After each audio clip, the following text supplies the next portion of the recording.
Bonjour, vous écoutez l'épisode 28 de Change ma vie, le podcast qui vous donne des outils pour votre esprit. Je suis Clotilde Dussoulier, auteure culinaire mais aussi exploratrice de ma vie intérieure et je partage ici les découvertes qui ont changé ma vie. Change ma vie est un podcast publié tous les jeudis et vous retrouverez tous les éléments et les ressources dont je parle sur le site changemavie.com. Abonnez-vous au podcast sur iTunes pour recevoir les nouveaux épisodes chaque semaine. Si vous aimez ce podcast, la meilleure façon de le soutenir est de laisser un avis 5 étoiles sur iTunes. Ça permettra à d'autres de le découvrir plus facilement. Je voudrais cette semaine remercier Nan from Paris, c'est son pseudo, qui a déposé l'avis suivant. Un ton frais, des notions fantastiques évoquées simplement et clairement, des exemples parlants que je peux parfaitement me représenter. Merci Clotilde d'avoir enfin traduit les idées de Brooke Castillo, entre autres, pour que les francophones puissent en bénéficier aussi. Je suis impatiente d'écouter la suite. Et merci à vous, Nan, d'avoir pris le temps de partager ce commentaire. Si vous aussi ce podcast vous est utile, n'hésitez pas à écrire une ligne ou deux sur iTunes pour le dire. C'est peut-être votre avis que je lirai lors d'un prochain épisode. L'épisode de cette semaine fait partie d'une mini-série que je vous ai préparée sur la loi de l'attraction. Avant d'écouter celui-ci, je vous recommande vivement d'écouter d'abord l'épisode 26 qui s'intitule « La loi de l'attraction à ma sauce » et l'épisode 27 qui s'appelle « Nos pensées créent notre réalité ». Ce sera plus facile pour comprendre ce qui va suivre et notamment l'état d'esprit dans lequel je vous présente cette loi de l'attraction. Pour vous faire un bref rappel, la loi de l'attraction, la théorie de la loi de l'attraction, c'est le principe selon lequel les choses de même essence s'attirent entre elles. D'où le mot attraction, c'est qu'il y a une attraction entre les choses de même essence. Appliquée à nos vies, l'idée principale, c'est qu'on est les créateurs de notre propre réalité par le biais des pensées qu'on entretient, soit de façon intentionnelle, en les choisissant avec soin, soit par défaut. Ça, c'est le principe qu'on a étudié plus en détail dans l'épisode 27, qui s'appelle « Nos pensées créent notre réalité ». Ce principe de la loi de l'attraction, c'est un principe sur lequel beaucoup de gens écrivent depuis longtemps. L'ouvrage le plus ancien que j'ai lu sur le sujet personnellement s'appelle « The Master Key System » de Charles F. Haanel, qui a publié ça il y a plus d'un siècle, et c'est un livre qui est étonnamment moderne. Plus proche de nous, il y a les livres et les conférences du couple Hicks, c'est un couple d'Américains qui a consacré sa vie à la loi de l'attraction et qui donne dans leurs livres et leurs conférences des notions et des stratégies très concrètes pour en tirer parti dans nos vies.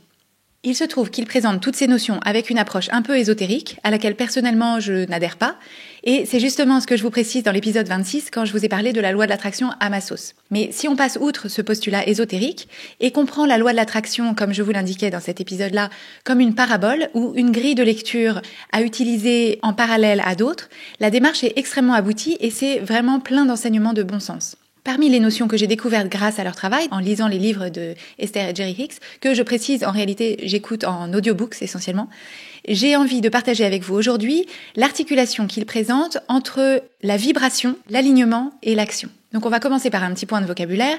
Dans l'esprit de la loi de l'attraction, on part dans l'idée que nous sommes des créatures d'énergie et que selon notre état émotionnel, on émet une vibration à une fréquence, à un niveau plus ou moins haut.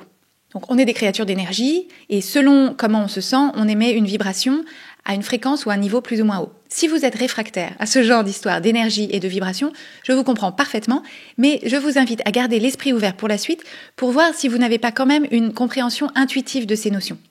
Cette idée de vibration, elle revient à dire que quand je me sens bien, quand j'ai la pêche, quand je suis pleine d'enthousiasme, pleine d'amour pour ceux qui m'entourent, quand je pense à des choses drôles et gaies, on considère que ma vibration est haute. Quand je suis énervée, triste, découragée, déçue, en colère ou frustrée, ma vibration est basse. Et l'idée de la loi de l'attraction, c'est qu'on attire à soi des gens et des expériences qui correspondent exactement à la vibration qu'on émet. Plus ma vibration est haute, plus je vais attirer à moi des interactions et des expériences joyeuses et positives en alignement avec ma vibration qui est haute. Plus ma vibration est basse, plus je vais cumuler les interactions et les incidents pénibles et négatifs en alignement avec cette vibration basse. Vous reconnaîtrez sans doute ce phénomène si vous vous souvenez d'une journée qui commence mal, une journée où on se réveille en ayant mal dormi parce qu'on a une réunion stressante à 9h et où, à partir de ce moment-là, tout va de mal en pis. On se retourne l'ongle du doigt de pied, on se dispute à la table du petit déjeuner avec son conjoint, on fait tomber son téléphone dans l'escalier, le métro reste bloqué pendant un quart d'heure entre deux stations, etc., etc. Il est très rare qu'une journée qui démarre comme ça prenne soudain une autre tournure en milieu de journée si on ne fait pas un effort, et donc ça on va en reparler après. Mais donc voilà, une journée qui démarre mal, le plus souvent c'est une chaîne d'événements pénibles et négatifs. En général, on rentre le soir en se disant « mais quelle journée de… ». À l'inverse, il y a des jours ou des périodes de la vie où tout nous sourit inexplicablement. On tombe amoureux, on trouve un billet de 50 € par terre, quelqu'un nous arrête dans la rue pour nous dire que vraiment on a une mine magnifique, on rafle le gros lot à la tombola de l'école, on remporte 3 appels d'offres coup sur coup, etc. Depuis le début de notre mini-série sur la loi de l'attraction, vous savez que ce qui m'intéresse, ce n'est pas de prendre cette loi de l'attraction au pied de la lettre, comme si c'était une loi magique de l'univers qui réarrangeait les particules autour de nous, mais plutôt d'essayer de comprendre comment ces principes s'appliquent de façon logique et explicable. Et là, dans le cas de la vibration qu'on émet, cette idée de vibration haute ou basse qui attire à nous des expériences positives ou négatives, c'est assez simple. Si je démarre ma journée de mauvaise humeur parce que je suis stressée, d'abord, je vais provoquer, sans le vouloir bien sûr, des interactions désagréables. Par exemple, avec mes enfants, je vais perdre patience, ou je vais me disputer donc avec mon conjoint, ou je vais moins bien supporter le monde aux heures de pointe, etc. Mais en plus, je vais traverser ma journée avec ce filtre négatif. C'est ce biais de confirmation dont on a déjà parlé. Si j'ai en tête que je passe une journée épouvantable et que j'aurais mieux fait de me rester couché, mon cerveau, bonne bête, se met au travail pour chercher toutes les preuves qui vont dans mon sens. C'est pas forcément qu'il se passe plus de choses pénibles qu'un autre jour, c'est que je les cherche inconsciemment, donc sans aucune difficulté je les trouve, parce que la vie est globalement à moitié des choses positives, à moitié des choses négatives, et inconsciemment je les mets bout à bout pour construire le récit de ma journée qui confirme mon impression du matin, qui est que je passe une journée épouvantable. Dans l'esprit de la loi de l'attraction, je démarre ma journée sur une vibration basse, et toute ma journée se déroule en alignement avec cette vibration. Dans le cas inverse, si pour une raison ou pour une autre, je démarre ma journée en me disant que la vie est belle et que tout va bien, donc ça c'est la pensée avec laquelle je démarre de façon intentionnelle parce que je me suis conditionnée ou c'est juste par hasard sans que je l'explique, je vais avoir face au monde extérieur une expression ouverte et souriante, je vais parler aux gens d'une façon agréable et gaie, je vais avoir envie de dire quelque chose de gentil, de plaisanter, et donc mes interactions vont être globalement gratifiantes, ce qui va me conforter dans l'idée que la vie est belle et que tout va bien. Et si, pendant une journée de cette nature, il se passe quelque chose d'embêtant, comme ça arrive, par exemple je crève le pneu de mon vélo, ou mon lave-linge tombe en panne, ou je reçois un mail un peu sec de mon directeur, je suis beaucoup plus philosophe. Je me sens pleinement capable de gérer ces situations parce que je pars dans l'idée que la vie est belle et que tout va bien. Et d'ailleurs, il y a sans doute plein de micro-trucs pénibles que je ne remarque même pas ou dont je ne pense rien parce que je vois la journée à travers mon filtre positif et joyeux. Dans l'esprit de la loi de l'attraction, j'ai démarré cette journée sur une vibration haute et toute ma journée s'est déroulée en alignement avec cette vibration. L'enseignement qui est au cœur de la loi de l'attraction, c'est que cette notion de vibration, cette sorte d'aura émotionnelle qu'on a à l'intérieur de nous, c'est finalement la seule chose à laquelle on doit prêter attention. D'une part parce que c'est la seule chose sur laquelle on ait un réel contrôle, et surtout parce que c'est par là que tout commence et que tout arrive. Et selon la loi de l'attraction, cette notion de vibration haute ou basse, qui correspond à un état d'esprit, un état émotionnel plutôt haut ou plutôt bas, c'est finalement la seule chose à laquelle on doit prêter attention. D'une part parce que c'est la seule chose sur laquelle on ait le moindre contrôle, et parce que c'est par là que tout commence et que tout arrive. Si j'ai bien en tête la nature des expériences que je souhaite inviter dans ma vie, le seul travail que j'ai à faire, mais c'est du travail, consiste à ajuster ma vibration pour me mettre en alignement avec les expériences que je souhaite. Et selon la théorie pure et dure de la loi de l'attraction, une fois que ma vibration est dans le bon alignement, c'est gagné. Il n'y a plus qu'à attendre, les expériences que je souhaite vont venir à moi. Mais en fait, ce n'est pas tout à fait ça. C'est pas qu'il suffit d'attendre et que ça se fait tout seul, et c'est un point d'incompréhension pour beaucoup de gens qui du coup rejettent la loi de l'attraction en pensant que c'est un truc de pensée magique. C'est plutôt que quand on est dans la bonne vibration, le bon alignement, quand on a fait le travail nécessaire pour se mettre dans le bon état émotionnel, alors on est naturellement guidé vers les actions qui vont provoquer ou favoriser dans notre vie les opportunités, les événements, les rencontres qui vont dans notre sens. Et cerise sur le gâteau, on va effectuer ces mêmes actions sans effort, pas sans travail, mais sans effort, dans une dynamique de plaisir et de motivation. L'exemple simple et intuitif à comprendre, c'est celui d'une personne qui est actuellement célibataire et qui souhaite rencontrer quelqu'un. Selon le principe de la loi de l'attraction, tout l'enjeu pour elle sera de se mettre dans une vibration émotionnelle à la hauteur de ce qu'elle souhaite connaître une fois qu'elle aura rencontré la bonne personne. Et donc tout le travail consiste à essayer de générer pour elle-même, par les pensées qui lui sont déjà accessibles, un sentiment d'amour d'elle-même et de sa vie pour commencer, mais aussi d'enthousiasme, de satisfaction, de plénitude pour tout un tas d'éléments de sa vie en général, qui à leur tour inviteront plus d'amour, plus d'enthousiasme, plus de satisfaction et plus de plénitude. Donc ça, c'est le raisonnement en mode loi de l'attraction, mais ça ne vous surprendra sans doute pas, parce qu'on sait bien que dans un bar ou à une fête, la personne qui a l'air super bien dans ses baskets, pleine de gaieté, pleine de projets, est globalement plus attirante, donne plus envie aux autres de venir lui parler et de faire sa connaissance, y compris des partenaires potentiels.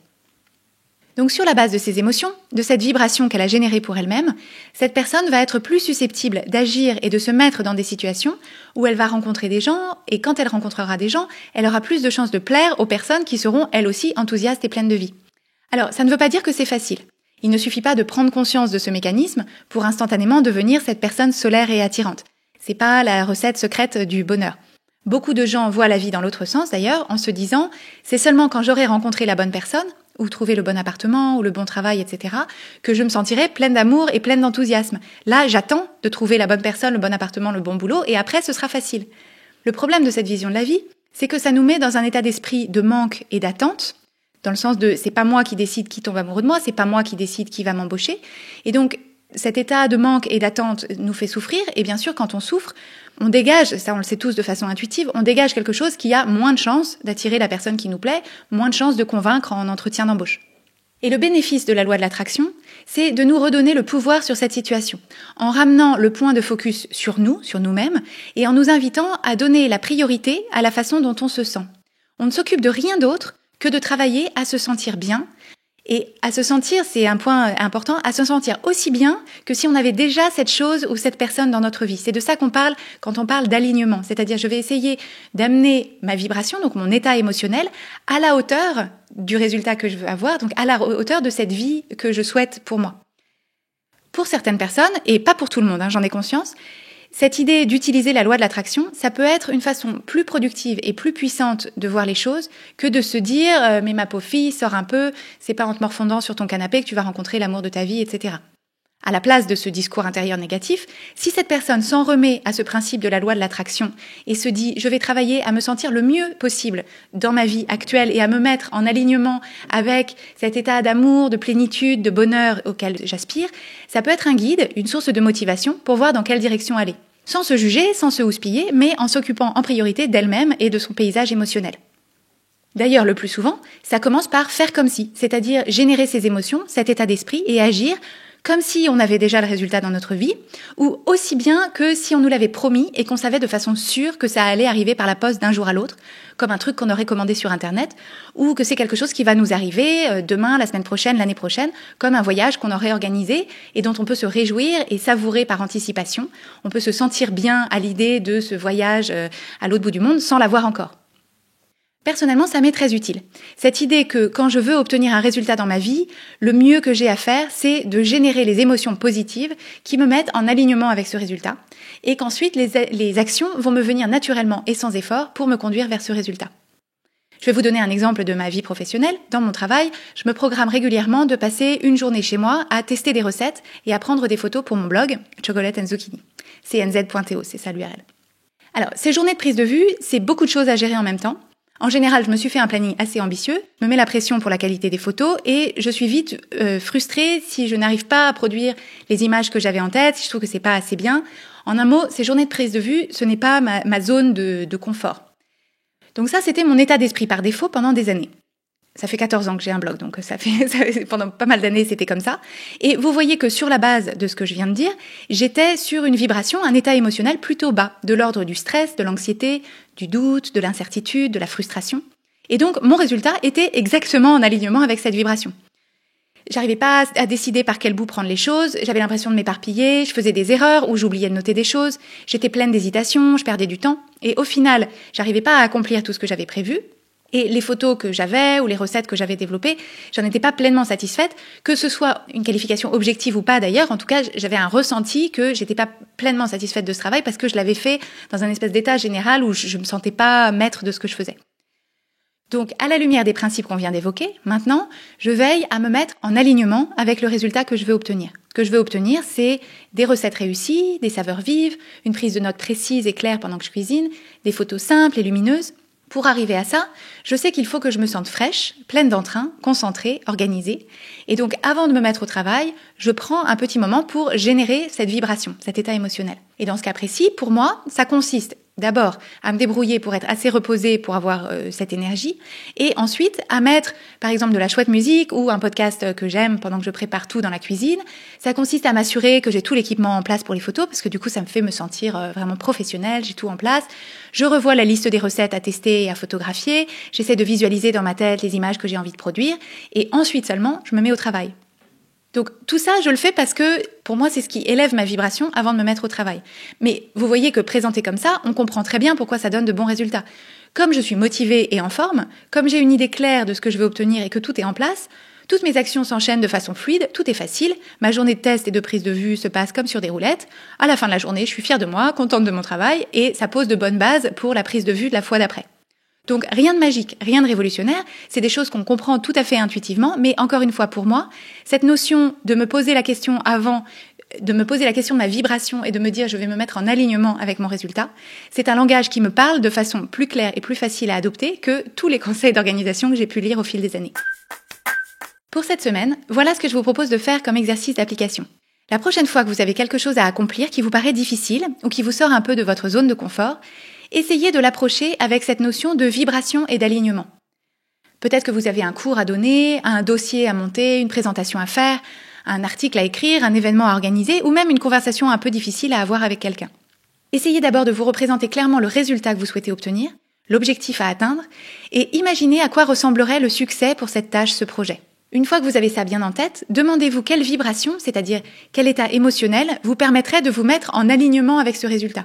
Vous pouvez imaginer un peu comme si votre vibration, c'était comme une flèche que vous montez à la hauteur de votre cible. Vous voyez, si vous êtes très bas et que la cible elle est très haut, vous allez avoir du mal à l'atteindre. Par contre, si vous élevez votre flèche et que vous tirez tout droit à la même hauteur que la cible, donc que vous vous êtes mise en alignement avec ce résultat, ce sera beaucoup plus simple. Une fois que vous avez identifié le niveau de cette vibration, la nature de cette vibration, de cet état émotionnel, demandez-vous comment est-ce que vous pouvez le générer, par exemple en vous projetant dans le succès et en faisant comme si le résultat était déjà acquis. Et voyez ensuite comment vous vous sentez et quelles sont les actions qui vous viennent naturellement quand vous êtes en alignement. Vous me direz. Vous retrouverez les notes de cet épisode sur changemavie.com où vous pouvez aussi vous inscrire à la newsletter pour recevoir 3 exercices simples pour mieux explorer votre esprit. Abonnez-vous au podcast Change ma vie sur iTunes, laissez-y votre avis si vous le voulez bien et suivez son actualité sur Instagram et sur Facebook sous l'identifiant Oui Change ma vie en un seul mot. Et n'hésitez pas à partager ce podcast avec vos amis si vous avez envie d'en discuter avec eux et si vous pensez qu'ils pourraient en bénéficier. Merci et à jeudi prochain.